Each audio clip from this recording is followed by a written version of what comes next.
All right. Here we are at the Beacon in Westlake Village with none other than Alison Ball.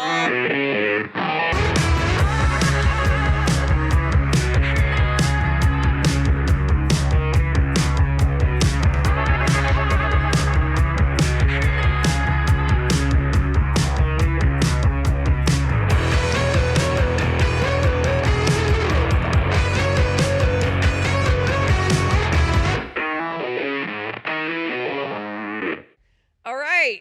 Here we are at the Beacon in Westlake Village with none other than Alison Ball, one of my favorite people in the entire world. I know, we go so back. Thank you. Like 4 years. Yeah. One of the very first board members that I brought on to Guitar Center Foundation. So I'm so excited to have you on today. Yay. And there's so much we can talk about. So I don't even know where to start. But let's give us just a little, little shindig about who you are. Okay. So, one, I love sitting on the board, but Alison Ball, I've been a music executive on and off for centuries, over 30 years. It's crazy to say that. Right now, I'm currently CEO of JBR Creative Group, which is a small independent label with my business partner and the artist that I signed and developed, Eric Benet. And we are developing new artists. My background, I was at Warner Brothers for 8 years, overseeing A&R, vice president of A&R. I'm a career record executive from from CBS to EMI to RCA to Warner Brothers. And Wow. then I took time off to have two children. I have two children, Tyler, who's 22, and Aaliyah, who's 19. And then, I kind of got back into music tech. I was president of a music tech company. I was doing the NFT thing. And really, I was taking artists that I knew and matching them with NFTs and stuff. It wasn't like I was doing all the tech stuff, but I did learn a lot about tech doing it. Yeah, I bet. And then Eric came to me about starting a label to help artists. And we started this label. And I'm like, how did you get me back at a record company, running a record company in today's age? Yeah. Which is a completely different one when I started. Yeah. It's funny, somebody just posted a piece of vinyl that Eric and I did back in like the big 90s. Oh, I have to show you something funny. 90s. And it was vinyl, and my name was executive producer, and then it was Alison Ball Gabriel because I was married to my first husband. Okay. And I sent it to Eric, and I went, we've been doing this centuries. But,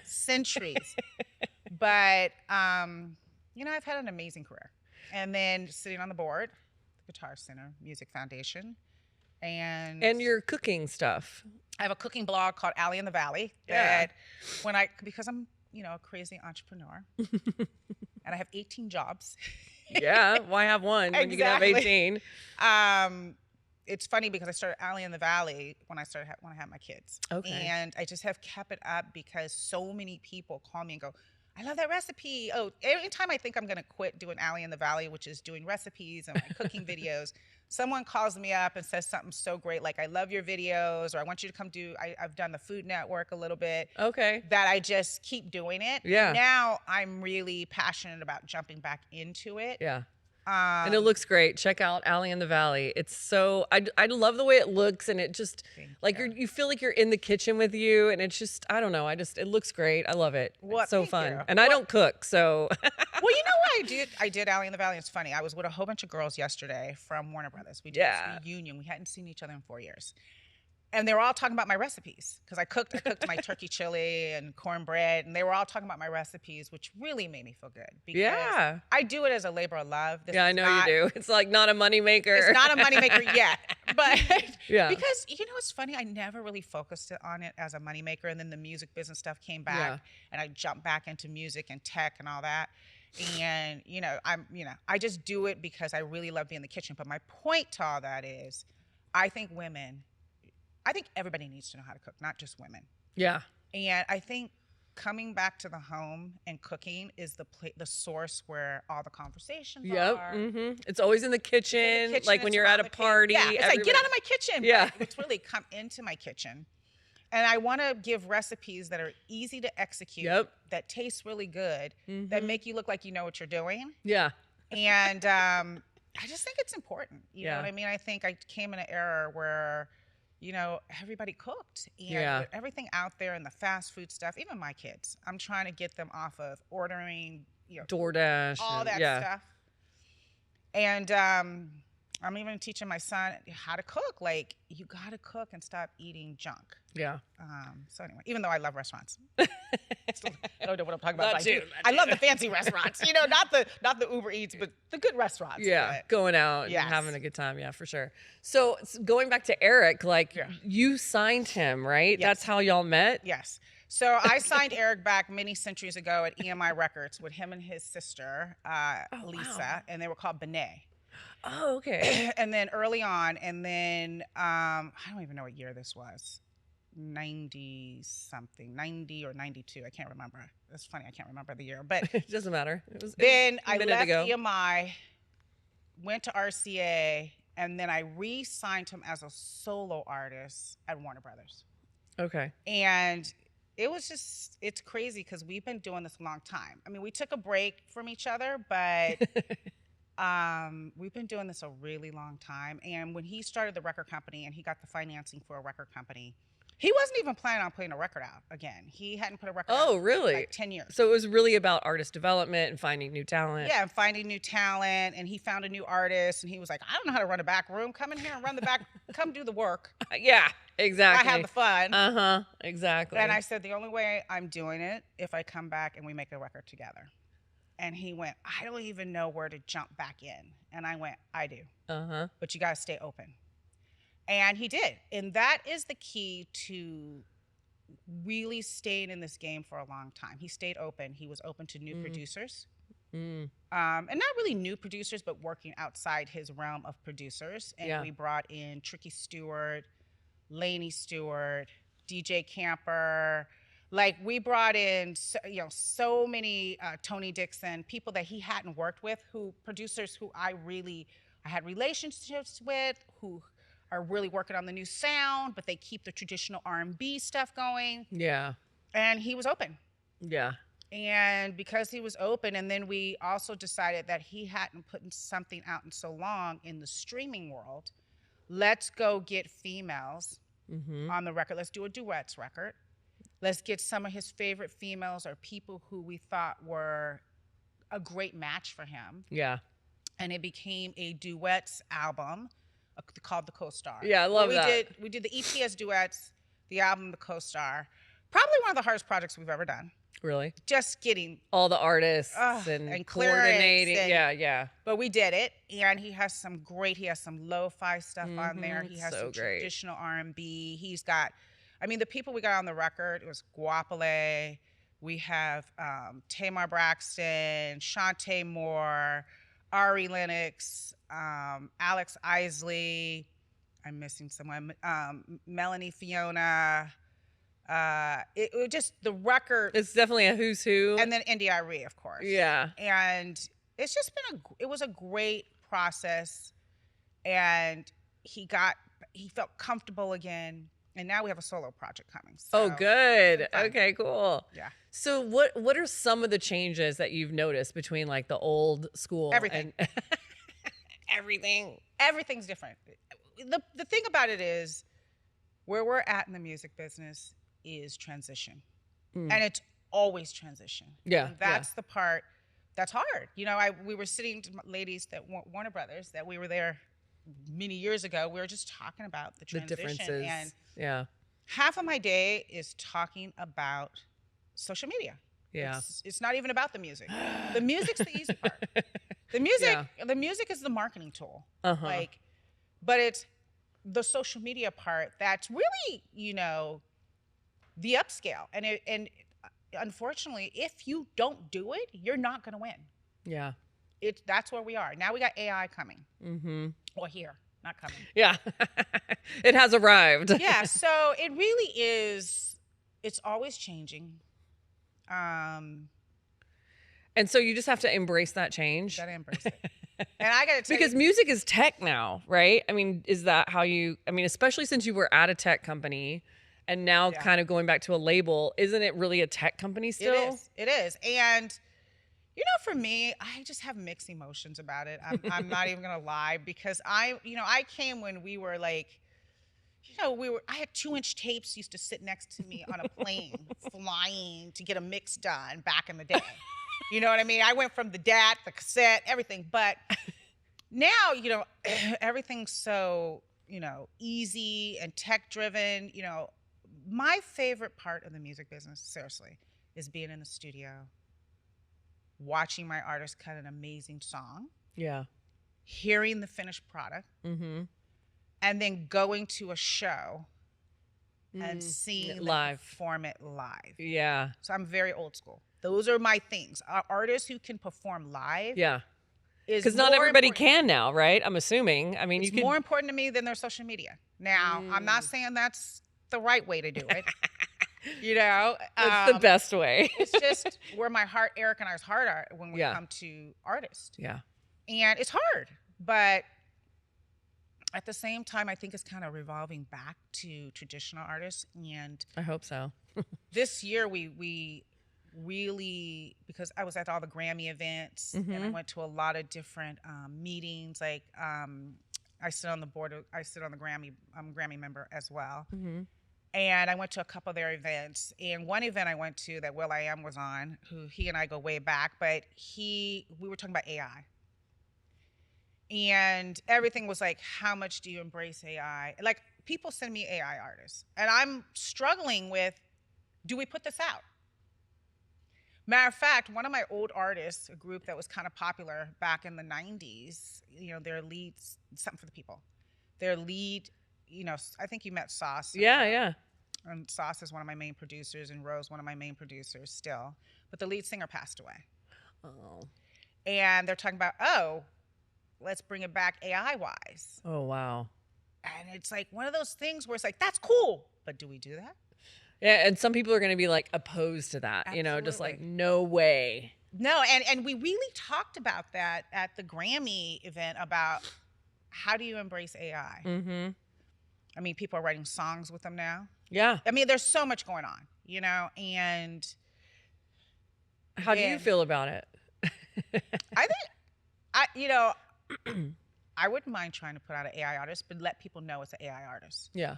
Hey, this is our AI artist, being real and letting people know exactly what it is. Yeah. Well, so in that case, it would be the band, but the lead singer would be AI generated? Exactly. Okay. And even, like, I've had people see me just an AI artist. So I'm really struggling with it because I am also an artist developer. I love real talent. Yeah. I love real artists. So I'm not there yet. Okay. But it is the conversations. Yeah. And it's one of those things with how things are changing. If you don't change.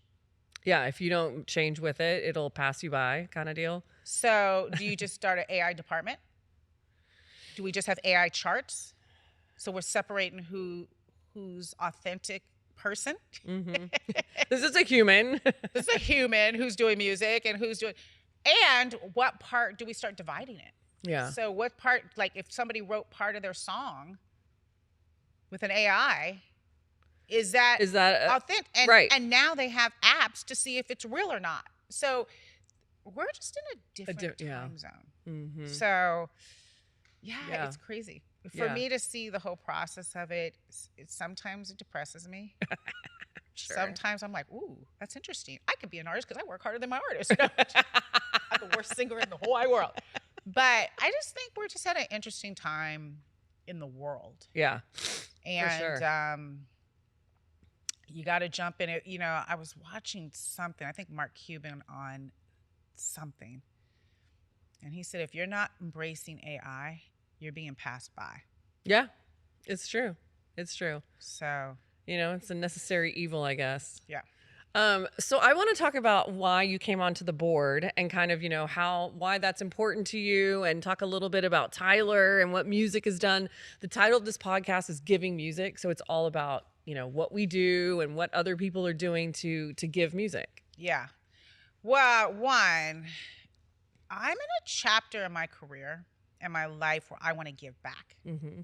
And giving back really is about helping young people with music, but also my experience and being on the board, for me, has been very, very, like, it makes me feel good.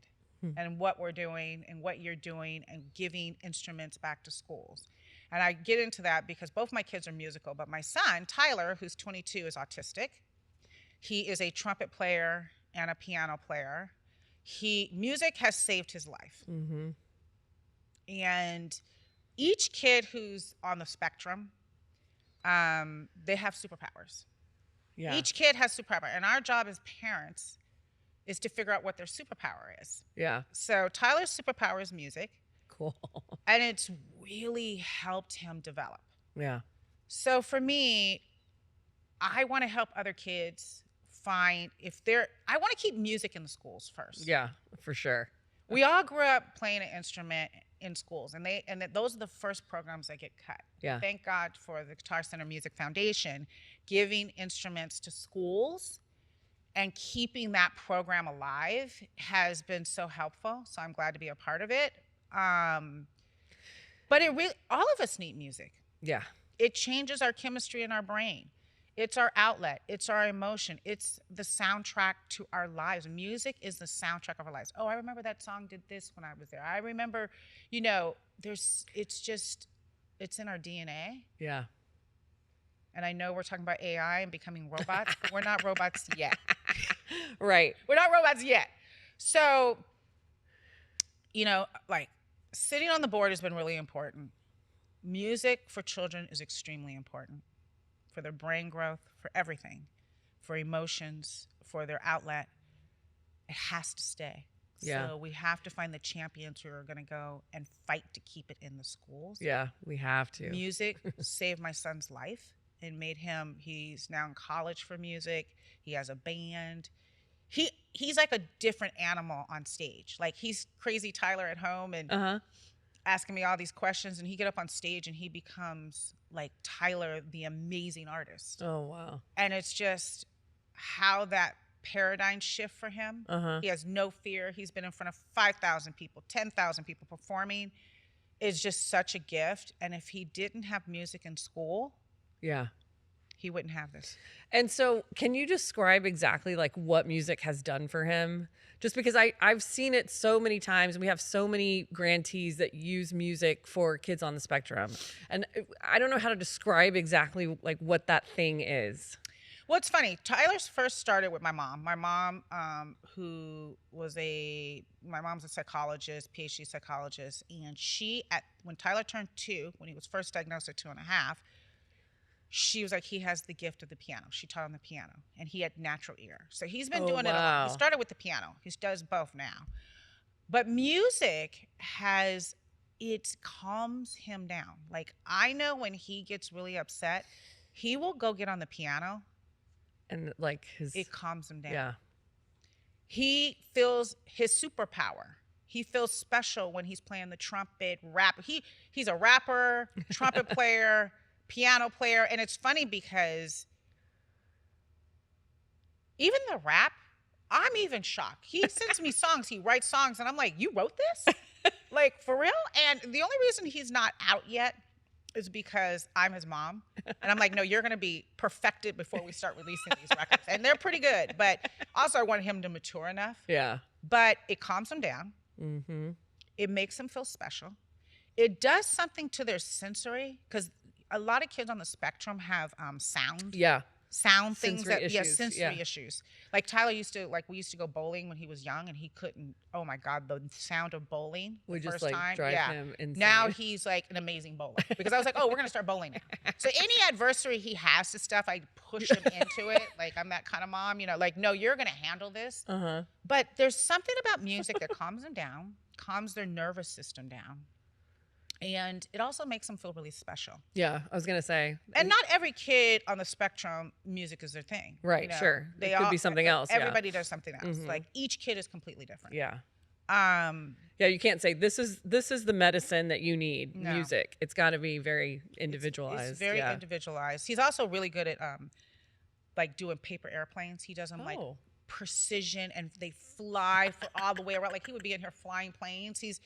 He's also got a memory. His memory is amazing. So, like I said, kids on the spectrum all have like their Superpower. Yeah, I like that. And it's I don't know, something about music has always been his source of calming. Yeah, and he probably feels like he gets along with the band differently than like in a regular setting. Yeah. It's like his socialization program. Yeah. It's their common denominator. Yeah. It's their source of brotherhood, and it's been great for him. That's so cool. Seriously, it's been great. I love that. Yeah. I used to show him off all the time. I go play for all my friends, and now he's like, stop. He's at that age. Stop telling me to go play. But he's so talented. Like when it comes to shows, he's an amazing performer. Like he's just an amazing performer to me. So. We're working on it. He's in school. He was at Cal Arts. He's switching from Cal Arts to CSUN. And okay. Yeah, he's going to finish up his program there in music. And nice. They have a great music program. They do. They really do. Yeah. I'm very excited. So, yes.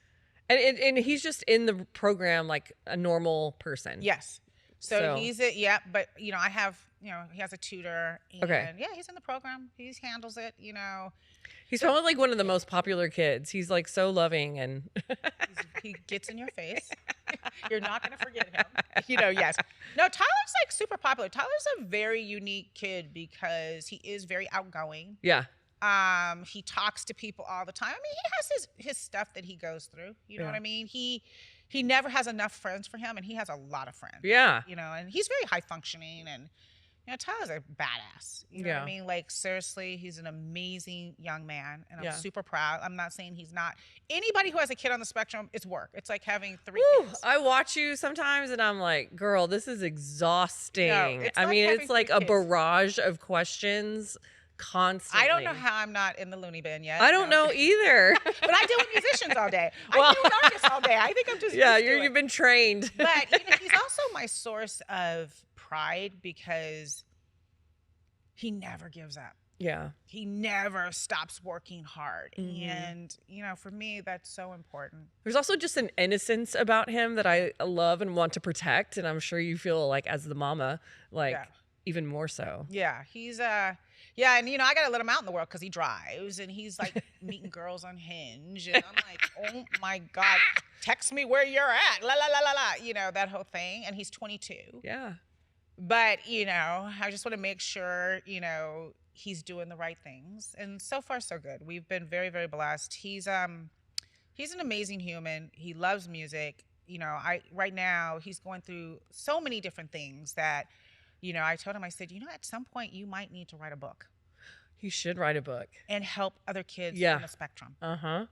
And help them just understand themselves. It's all a process. Yeah. It's all a process. And it's just really it's a process. And each time he hits a new goal, I'm like, good for you, Tyler. You put your mind to it, you can do it.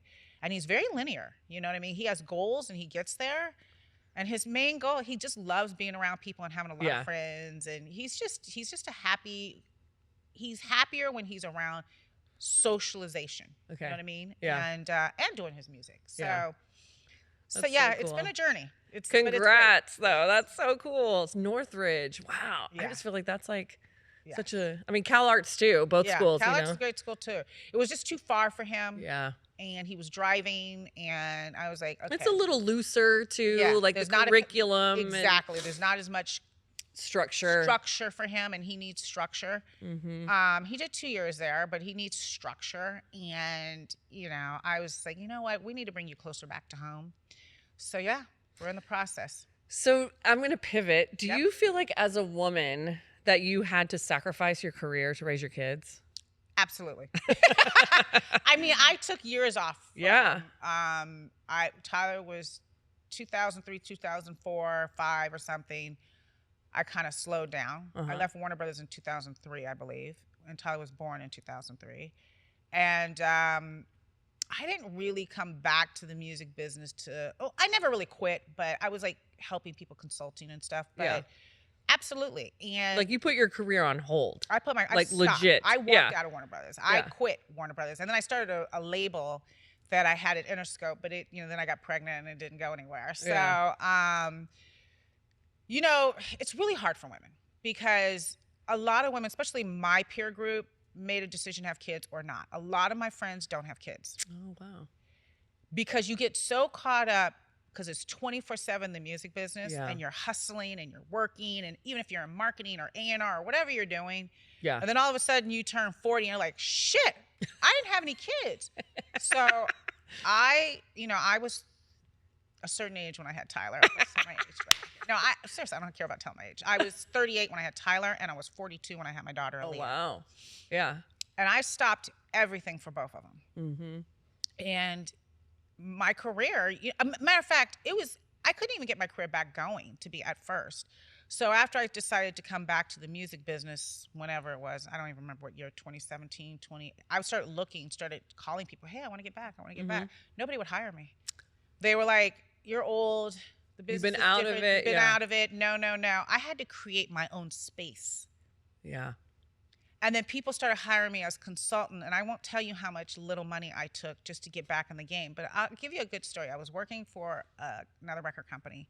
They brought me in as a consultant. They paid me very little, like a joke little. And they were embarrassed. They were like, well, we don't really have a lot of money. But we're going to bring you in. I said, let me just get in here and show you what I can do. Mm-hmm. In 3 months, they doubled it. In 6 months, they doubled it again. And in a year, they paid me even more again. And I didn't even ask for a raise. They were like, don't leave. You know what I mean? Because what I was doing for the company and helping the company. Yeah. But, part of my whole journey, and I have a book called Don't Be a Dumb Bee Like Me, Life Lessons of a Woman Who Had It All, Lost It All, and Got It All Back. But part of the journey is understanding what you want, being very clear and intentional what you want for yourself, and then start taking baby steps to get it. And that's anybody. Yeah. And then the mushrooms start showing up to help you get there. You step on that mushroom, like, I'm on this mushroom for right now. So I figure out what's next, and I think when it comes to the music business, or just comes to anything you're doing, to be clear what you want. Yeah. Most people know they want to change, but they're not clear on what they want. And the universe cannot help you unless you're clear. Yeah. You have to be clear. So I think for me, I had to learn what was clear. I knew, I don't know if I want to go back into a record company. That's really hard. You know what I mean? And it's grueling. And grueling. So a tech company showed up. Yeah. And I was their deal maker between them and the artist. That showed up first as the mushroom. Yeah. Then Eric showed back up and said, hey, I have an investor. Let's start a record company. You can run the whole thing. And the funny part about this, being CEO of a company, I always wanted to be CEO. I have a girlfriend who always talks about, years ago, you just want to be the CEO. You want to be and I go, I do want to be the CEO. I want to be the boss. Yeah. Well, now that I'm the CEO, whew, I don't know if I want to be the CEO anymore. And it's not even bad. Like, maybe it could just be the COO and somebody else. No, I don't want to be the COO because that's the person that pays the bills. Because I pay the bills. All the employees report to me. I have to, the artists, the overseeing, meeting with the investor, doing the budgets. That is the hardest part of my job. The part I love is being inside, making a record. I don't have a budget. I be in the record, making a record, getting those songs together. So I've had to learn how to adjust. Yeah. And that's the part that you don't know. You think you want certain things. And listen, I love being CEO of our own company. But I've also learned that I got to get people who know how to do those other parts, like reading the spreadsheets and doing all the finance, my CFO. I have to lean on them more. Yeah. Because that is not really what I want to do. I've learned how to do it, but I'm not saying that's the fun part. Right. You think being CEO is the fun part. Right. You think, the CEO just sitting around, just telling everybody else what to do. No. If you are a CEO of a major corporation or a label or anything, you have worked your ass off to get there, and it's a lot of stress. Yeah. And getting back to the woman thing. Yeah. Like you said, you give up so much. Yeah. You know what I mean? There's so many women that have given up having children or having a family to run any kind of company, not just a music company. Yeah. You know what I mean? Well, I mean, they're always talking about how we need more women in music and in the women in the industry and this, that, and the other. And I'm just like, well, they're not recognizing that women are off trying to have kids and raise a family. And I feel like there's always something that's sacrificed, if you're trying to do both. I have a theory, and I might get a lot of trouble about this, but I don't know if you can do it all at once. Yeah, that's what I'm saying. I don't think you can. I don't know if something's gonna something's gonna suffer. Something's gonna suffer. Either your job, your family, probably both. Yeah. You know. And I'm not saying, or you got to have a very great support system. Your significant other. Mm-hmm. Yeah. Things like that. You Yeah. know what I mean? But Support system, I don't. yeah. You know, for me, I didn't do it all at once. Right. I'm really happy that I stopped to have my kids. I'm really glad I listened. I listened to my gut. I was burnt out at that time too at Warner Brothers. It was like 8 years, 9 years. I don't know how many different CEOs came in, and I was adjusting. And finally I was like, I need a moment. Like, it's funny because, in honesty, I don't get all this, my person, I could not get pregnant when I was at Warner Brothers. I was trying. As soon as I left Warner Brothers, I got pregnant. Wow. Naturally, you know what I mean? Yeah. Not a spring chicken naturally. Yeah. But when I was stressed, yeah, I could not conceive. Yeah. And I think that happens to a lot of women. I mean, you see it does. so often that they're not able to have kids. It does. And it's like, yeah, it's because your life is crazy. And you got to decide if you're going to procreate Your body or not. is like telling you, like, no. And the other thing, kids aren't for everybody because you're not getting rid of them. Once you have them, it's your job to raise them. So you also have to think, like, who my significant other is. And that's some things that I made mistakes on. I'm not sitting here saying I have, listen, that's why Well, that's what your book, yeah. Don't be a dumb bee like me. It'll be out next year. But you know what? I don't think you're a dumb bee, though. That's the only thing. I don't think so. I think you lived your life. You made some mistakes. You learned. That's what we all do. That's what we all do. That's what we all do. And you know what? And some of them could be avoidable. Yes. Well, part of the why I'm writing the book is because I want people to listen to what I say so they don't make the same mistakes. Right. To teach. And that's getting back to where I'm at in my career. Mm-hmm. I want to help people now. Yeah. I wish I was a multi-millionaire because I would probably just have invest in all the artists. Yeah. So I really want to take my skills and help people, especially young women who are on a career path and they're struggling. And it's like, part of it is picking the right mate. I get back, all of us, pick the right mate. You know, and I have this whole thing about, my family told me which mate not to have kids with. My family was like, no. And I was like, oh, I can fix everything because I'm an A&R person. Oh, yeah. But you need to listen to And you're like, I'm going to show them. Yeah. You need to listen to your friends and family because they're not in lust and in love like you are. They're giving you strategic. They can see things a little more clearly. Totally. And there's also a brain thing that happens when you're in love, right? And also, when you're doing something wrong. I knew I was doing something wrong.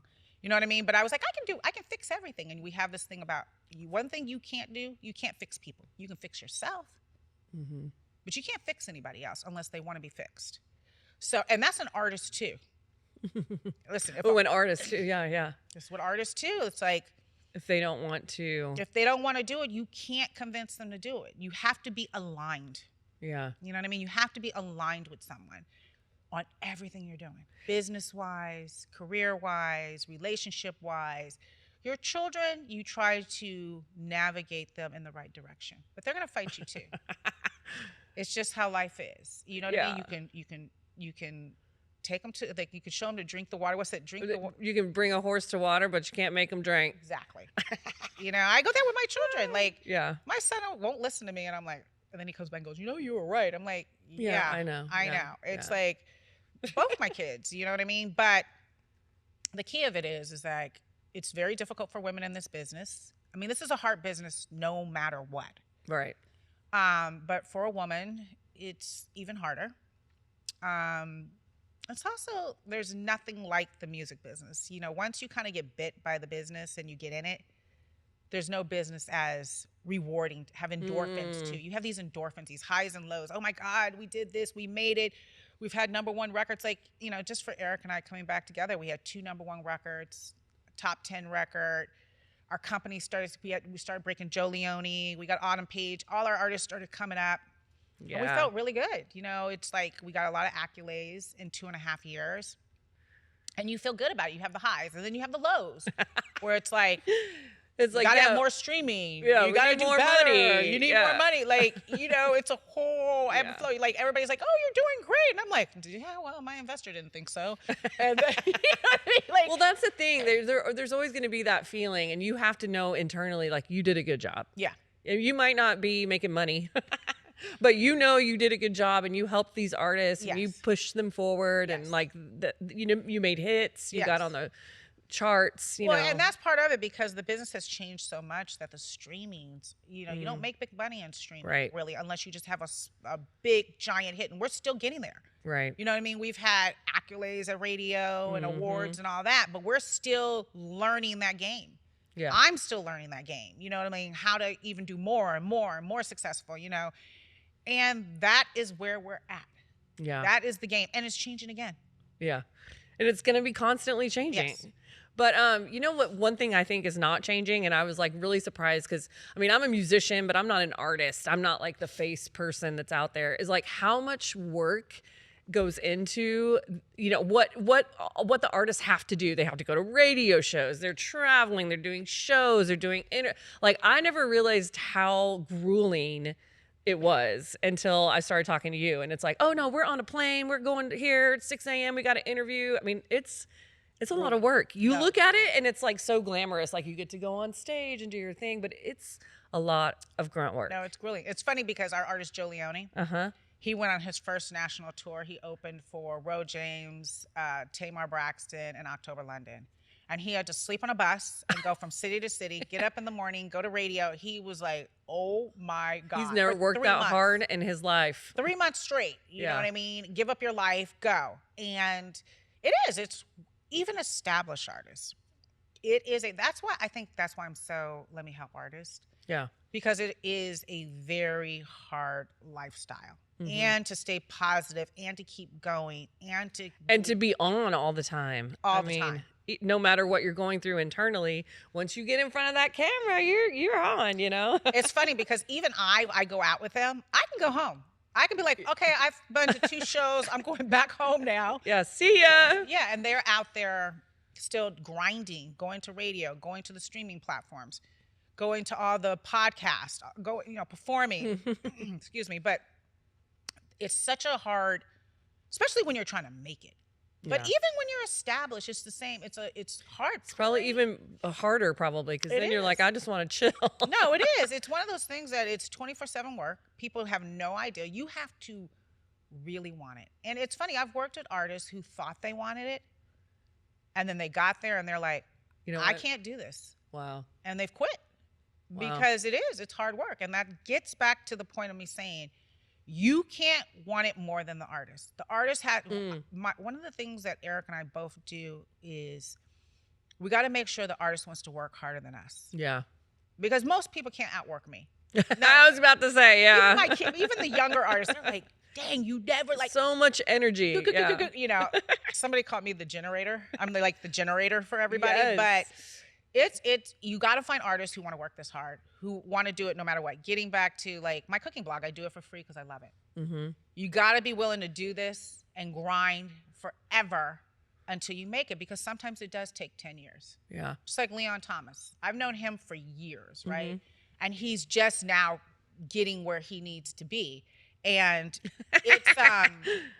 it's taken him over 10 years. Yeah.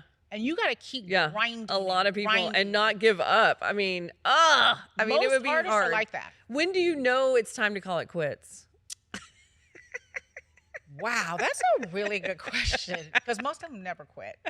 I got people 50 years old, 60 years old sending me stuff. I gotta put my record out. But you know what? The lady who was on the American Idol, what was that lady Susan whatever? Oh, yeah. Hey, you never have to quit. I don't know. That's a good question. I guess it's a personal...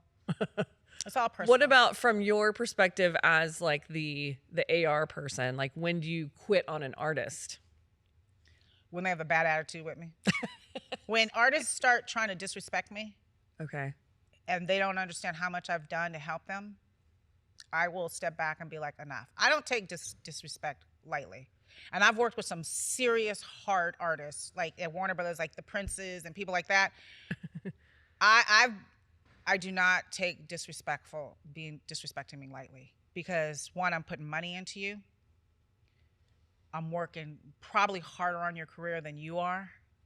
And when they show up to disrespect me, I will step back and be like, no, that's the line in the sand for me. Please respect me and know that if we're here together, thick or thin. I think that for me is the hardest. But I have worked with artists who are disrespectful, and sometimes I walk away from it. Sometimes I'm like, you know what, this is not for me, or give them to somebody else, depending on the situation. Yeah. How to let go of artists is hard for me because they're all become my kids. Yeah, I was gonna I'm like, say. Mom. Yeah. But sometimes you have to financially look at the numbers and say, hey, this isn't working. I don't, and sometimes if I don't know what else to do to help you, Yeah. then you have to walk away and say, hey, this is, I don't know how to do this. And every artist I know who's huge has gotten dropped. Wow. It's almost like you need that in order to like get to the next level. Almost every artist has been dropped from some other label, and it's just the music, the ebb and flow of when your time is and who's supposed to be working with you, and how that connection works is kind of like the rite of passage, I think, to getting to that next level. Not all, but I would say 80% of them.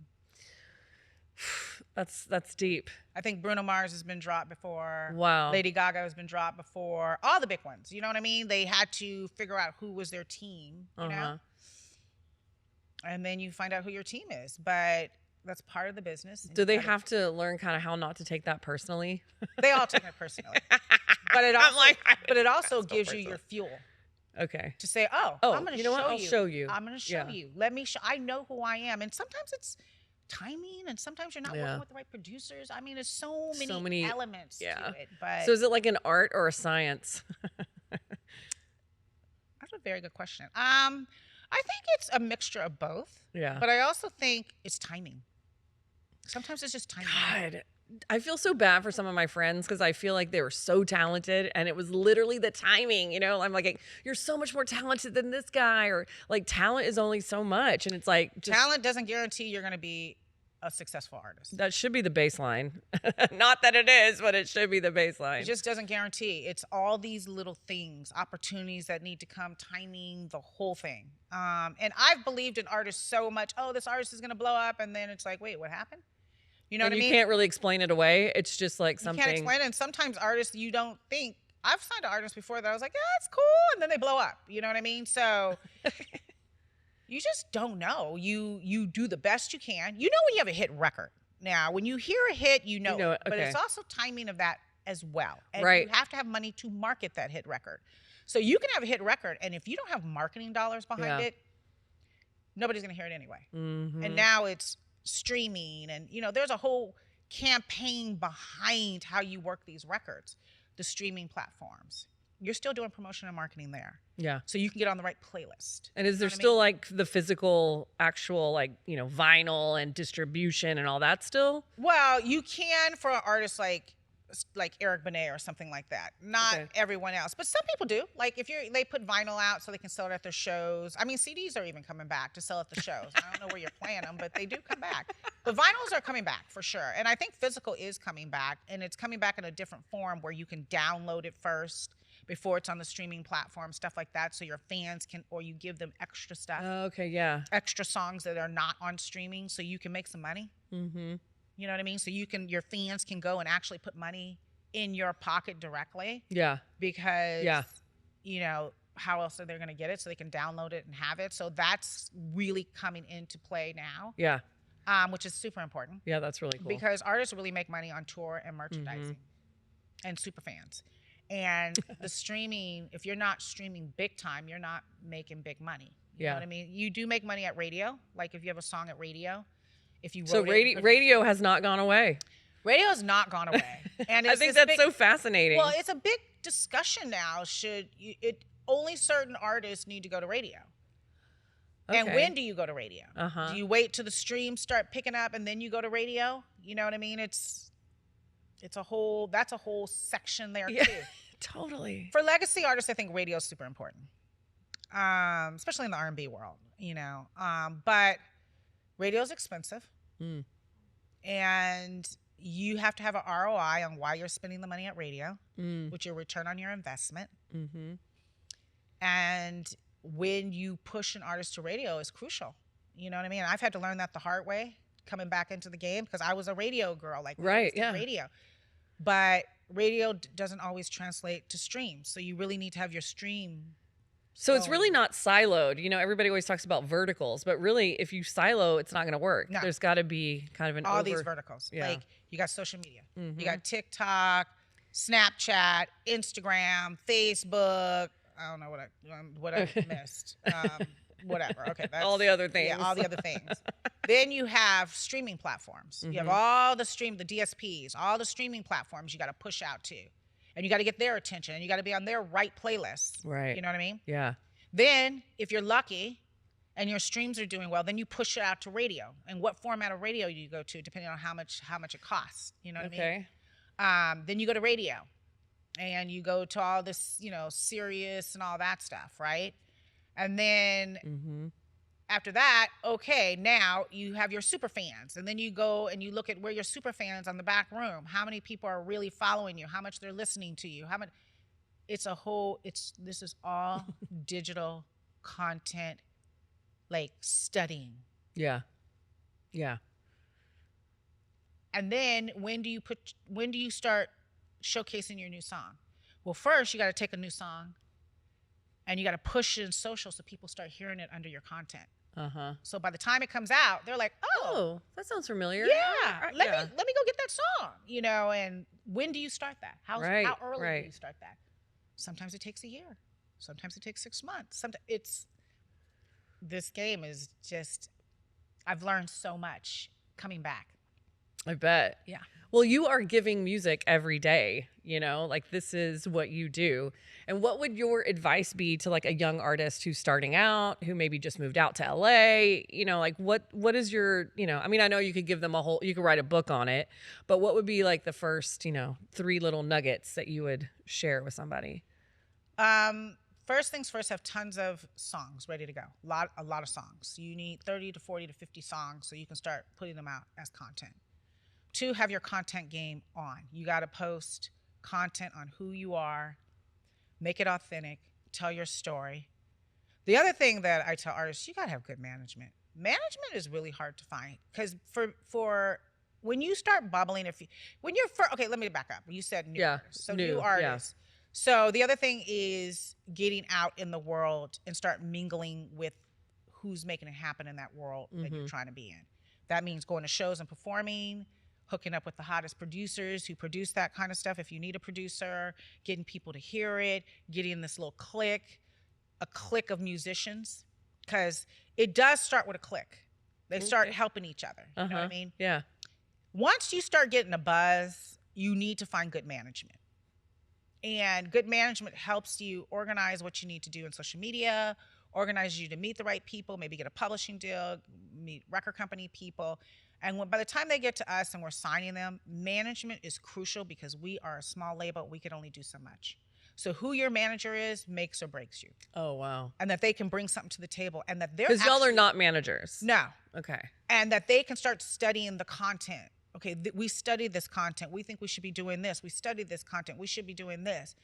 Having a manager that can help become the leader of the team with the record company is crucial. And artists think they can do it by themselves. They cannot. We don't really want. We love the artists, want to build, but when you're talking about content that's not working, things that aren't comfortable, it's so hard to talk to that exact person, the artist, and say, hey. Because they get super sensitive, but their manager's like, okay, we understand that. Yeah. But getting back to being a new artist, your content's important. Having enough material to start leaking it out so people can understand you.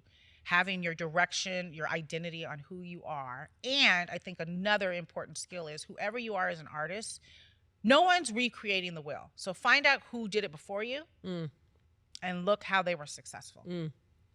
And use their game plan to help you start your game plan. Yeah. And what about if you want to be a woman who gets into like management or, into the industry? What would your advice be for a woman, a young woman like yourself back in the day? Don't do it. No. I'm joking. Don't do it. No. Become a banker. No. No. The thing of it is, it's all about, it was about my Rolodex. So your resources, the people you have connections with, the people that help each other. Like your Rolodex is how powerful you are. How many people can you get on the phone? So as I would start going to all the events like the Woman in Music events, all those type of things. Okay, yeah. The Grammy event, anything that's an event. Networking. Networking. Yeah. Networking, having a strong network system. And then going out, finding talent that you really love, that you want to work with, that, you know, because you become family with your talent. Like, you know, with artists and everything, you become a family unit. Yeah. And you're all working together. So you better like each other. But for a woman, you got to be tough, and no means no, and yes means yes, and do not sell your soul, because selling your soul never works. And, you know, you just got to be a tough person. But I get back to, I was talking at CSUN, and the other thing I told. Oh yeah, you gave a lecture. Yes. How did that go? For the music industry department that Steve Seven Bailey runs. It was great. The kids were great. And I think the thing of it is how do they break into the music business after studying music? And I told everybody, go be an assistant, go be an intern. Whoever you look up to, ask them, can you work for free while you're in school? Because if you're great, they're going to bring you, they're going to start paying you. Yeah. And that's kind of how I started as an assistant and after college. But the thing of it is, you got to know where you want to go, or at least some kind of direction where you want to go. Oh, I want to go into management. Oh, I want to work at a record company. Oh, I want Were to you clear? No. Okay. So my first job in the music business, I worked for a very successful music manager, a guy named Shep Gordon. Yeah. And I was assistant controller. I was in the finance department cutting checks. And then I decided, this is boring. I don't want to cut checks. But it actually gave me a good foundation. And then I went into being an assistant at CBS Records with 5 A&R people and 2 promotion people. And I knew I wanted to do A&R. Like, I wanted to make records, help artists. And I started meeting all the big producers, because they had to like talk to me to get to the head of vice president of A&R. And then they became my friends. And then I was sitting in the studio with them. And then I could call them up and say, hey, I need a song. And then I knew a lot of the big producers then.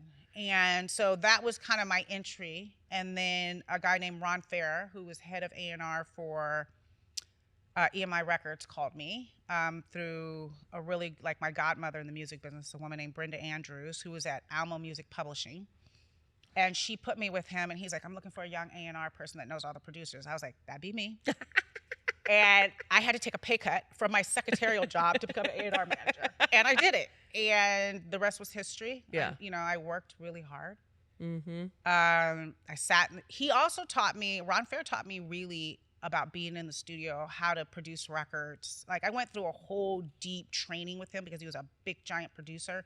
So he was like, you got to know how to produce records. You know what I mean? I'm not saying I'm a producer. Right. But he taught me. But to understand the whole. He taught me so much about making hit records and stuff like that. So I think that's an important point, because I think like being at having a little bit of like experience in every role is so important, because then as you rise up, you understand it. You're not like up here looking down and not understanding what's happening at the ground level. So I think that's really important. Well, it's funny you say that, because I was just telling somebody yesterday at our luncheon that we were talking about men in the business who kind of had the same job, vice president job that I had, and when the business changed, they don't know how to pivot. Yeah.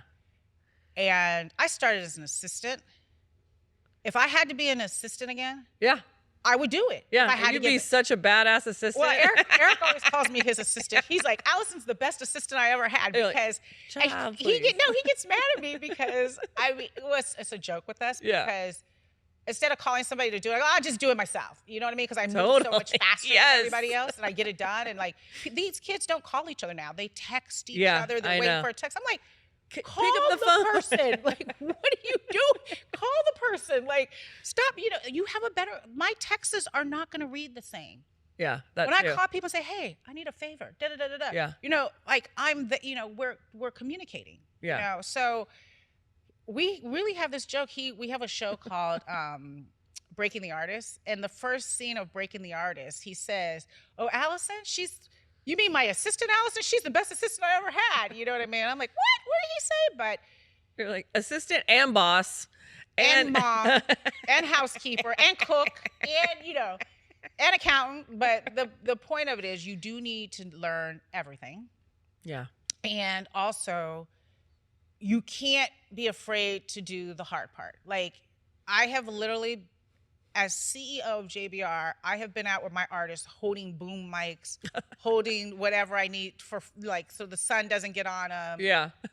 I roll up my sleeves and jump. I'm Yeah. here. Let's go. Like, Yeah. you know what I mean? So you can't be scared of doing everything. And I think that's the thing of transition is like people get these big jobs, but sometimes you got to do the little stuff Yeah. to get back. Yeah. And that's really good advice. yeah, it's not fun. Like some of it's not fun, but some of it is fun. I go on the road with my artists. I make sure they're okay. But every step of the way, you're learning something. Mm-hmm. You know what I mean? You're learning something even now. You know, I go to the club.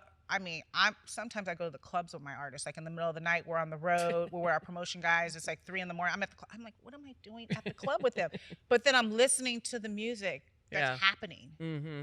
And it's penetrating me. And it's like, oh, this is what's happening in the clubs right now. I need to know this. Right. Yeah. You know what I mean? I need to know who this new artist is. So you're always learning. And I think no matter what artist, executives, you got to stay open and you got to know that you're going to learn and you have to pivot and you can't ever stop and think, oh, I can't embrace that.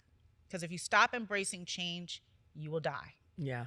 So Alison, thank you so much for coming on.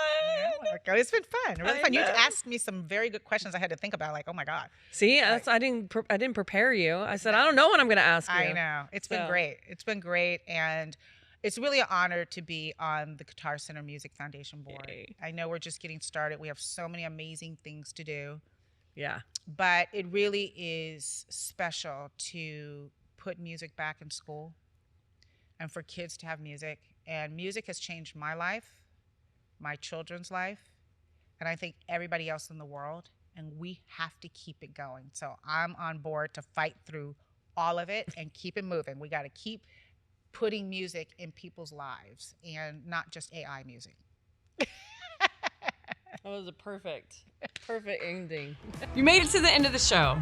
I hope you enjoyed it. It was so inspirational for me. If you enjoyed it, please like us, please follow us, subscribe, comment in the comments, do all the things. Go to guitarcenterfoundation.org, make a donation, help us continue to give music to people who need it the most.